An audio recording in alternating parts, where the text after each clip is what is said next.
Hello বন্ধুরা, আজ আমরা রথের মেলায় যাচ্ছি সবাই মিলে। তো খুব মজা করব। আমরা মেলার মধ্যে ঢুকে গেছি। মার কোলে, মানে আমার শাশুড়ি মার কোলে রয়েছে মেয়ে, আর সবাই সামনে সামনে যাচ্ছে, আমি যাচ্ছি সবার পিছনে। আর ফার্স্টেই গেলাম আমরা এই রাইডসগুলো দেখতে। এত কালারফুল, খুব ভালো লাগছিল। আর এত ভিড় হয়েছিল, সানডে ছিল, ওর জন্য প্রচণ্ড ভিড় হয়েছিল।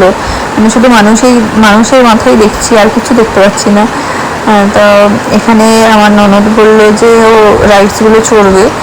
তা আমাকে বলছিল চড়তে, আমি ভীষণই ভয় পাই, আমি যাইনি। আমাদের পাশের বাড়ি একটা মেয়ে ওর সাথে চড়লো।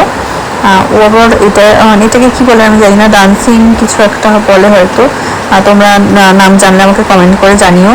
আর এটা ওরা চড়েছে, তোমরা ভাবতে পারছো, আমার তো দেখেই ভয় লাগছে।